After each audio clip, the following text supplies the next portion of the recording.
Meet Jane. Like you, she's a college student.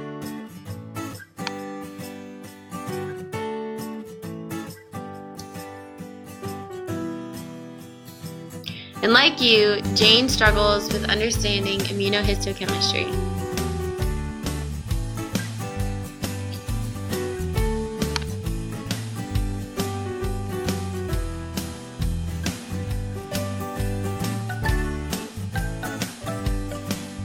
Hey Jane, do you think you can help me? I have a test and I don't think I understand immunohistochemistry.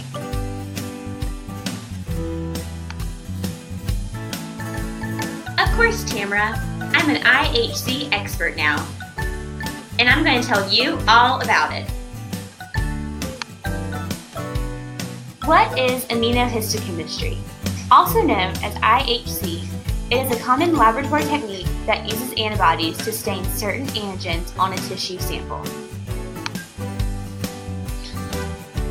IHC is able to illustrate antigen localization on a tissue sample and changes in antigen expression with respect to various animal models and diseases.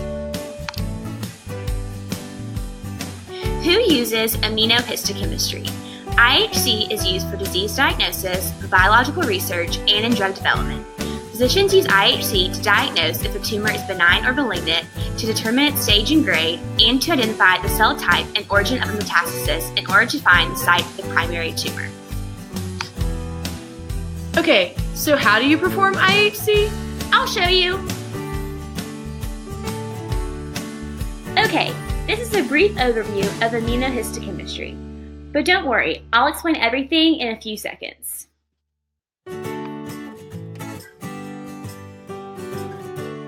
The first step is you have to prepare your tissue to the appropriate thickness. This can be done using a cryostat.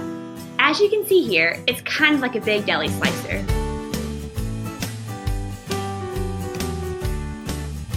Step 2. You need to block for unwanted tissue antigens with a serum that is the same as your secondary antibody. Blocking is important to increase specificity and remove background noise.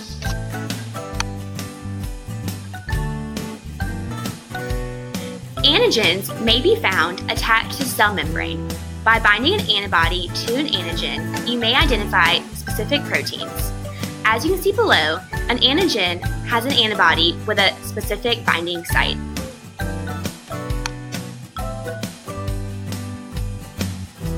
Step 3. The next step is antibody application. You can either use direct or indirect staining. Direct, there are some pros, including quick methodology, fewer reagents, and it's cheaper. Some cons are that has little signal amplification. The next method is indirect. Some pros include it's a commonly used technique and there is a small number of standard conjugated secondary antibodies that are required. Some cons are that dual staining is difficult to achieve and non-specific binding may occur. Wait, so how do these antibodies work? Excellent question, Tamara. Antibody 101. On the left is an example of the direct detection method. This method is quicker and simpler than the indirect detection, as the label is attached via covalent bond directly to the primary antibody. You can then use a tag to amplify your signal. On the right is an example of the indirect detection method. The indirect detection method is very similar to the direct detection method. However, you also use a secondary antibody with a covalently attached label. The secondary antibody increases specificity. Step 4. Time to capture the images. This is done by mounting and cover slipping the tissue on a microscope slide. Multiple small sections can be arranged on a single slide for comparative analysis, a format referred to as tissue microarray. Next, take pictures of each slide using a microscope. Here are some examples of pictures of the hippocampal region of the brain.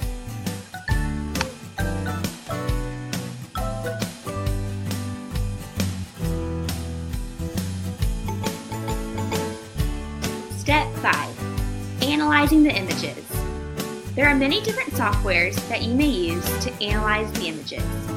One example is the National Institute of Health's ImageJ software, which allows you to measure protein density. Here is an example of the software ImageJ taking densitometry measurements. On the right, you can see various histograms showing the density of the specific tagged proteins from the tissue section picture on the left. So when would I use IHC? Well, Tamara, I found a really interesting study using immunohistochemistry. The first study talked about using immunohistochemistry in dermatology. It was found in the Indian Journal of Dermatology, and they used IHC to diagnose various dermatological disorders like alopecia and psoriasis. In the alopecia study, they used antibodies to mark the antigens Ki67, P53, and BCL2 in order to confirm the diagnosis.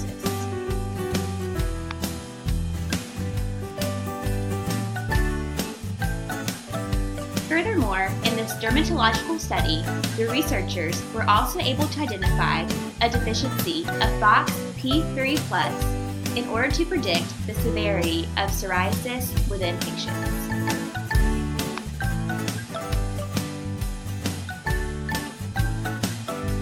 In conclusion, this study demonstrated the importance of immunohistochemistry use in the prevention and treatment of various dermatological conditions.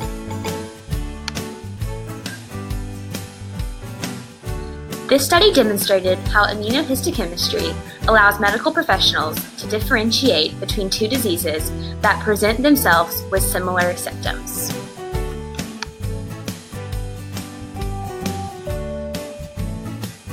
Hey look, I think I found one too. My study used IHC to classify tumors. In this study, found in the journal Nature, they expressed the following antigens: MDM2, CDKA, and SMARCB1.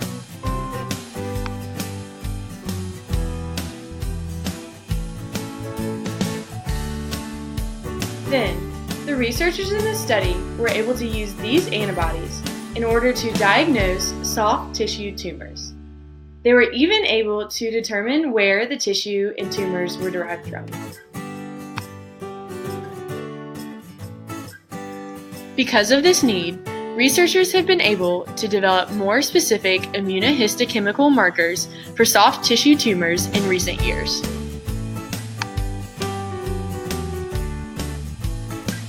Therefore, the study showed that IHC can be used for targeted cancer therapy, which allows for a more personalized treatment plan.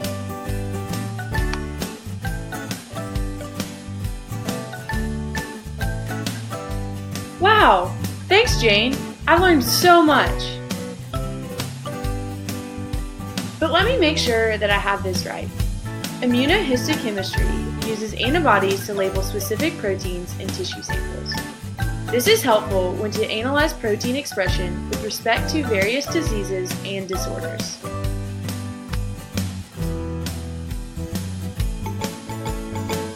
However, a few of the cons to this bioanalytical method are antibody quality.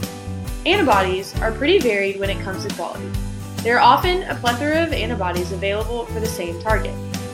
There is also subjective analysis and high initial costs associated with this method.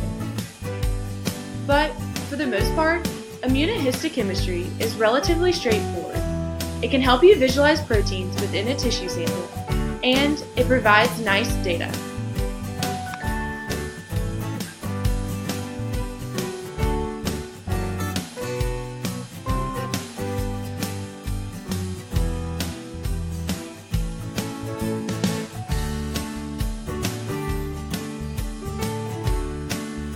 Yeah, now I think I have a good idea for a project. Want to help?